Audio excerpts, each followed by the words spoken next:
Thank you all so much for coming out today. To be part of a movement, thank you, Greta, for starting this journey. Who could have imagined where we'd end up today?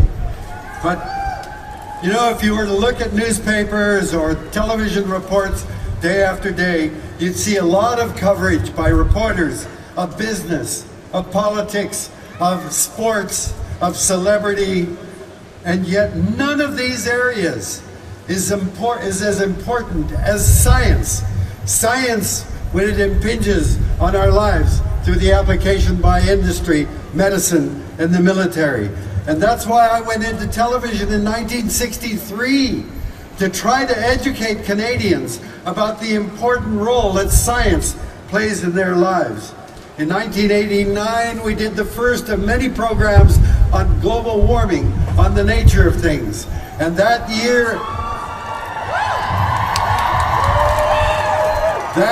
I interviewed more than 140 experts around the world and did a 5-part radio series called It's a Matter of Survival.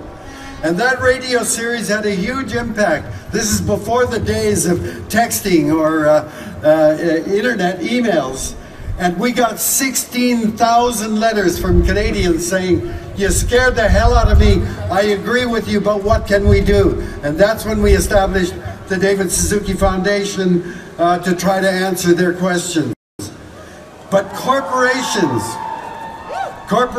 increasingly dictate political priorities and policies, as we saw so graphically with the SNC-Lavalin scandal. And SNC-Lavalin is a small company compared to Exxon or compared to Shell or BP or the fossil fuel companies.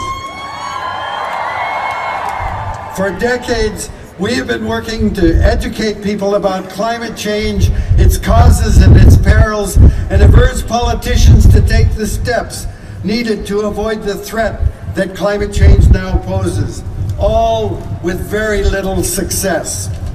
We will not stop this work. We will continue to educate and advocate because we cannot give up. But it has taken a child, Greta Thunberg, to point out that despite all of the promises, the treaties, the assurances, emissions continue to rise.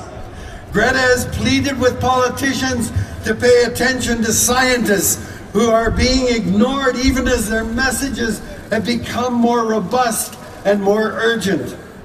Young people are now striking, marching and protesting because they and their future have become collateral damage from continuing political support of the fossil fuel industry, just so the industry can continue to carry on with business as usual. So now, it is time to bring the fight to the Canadian courts, and I am so honored to be able to support these courageous young plaintiffs in their litigation to fight for a future for themselves and for coming generations. Thank you.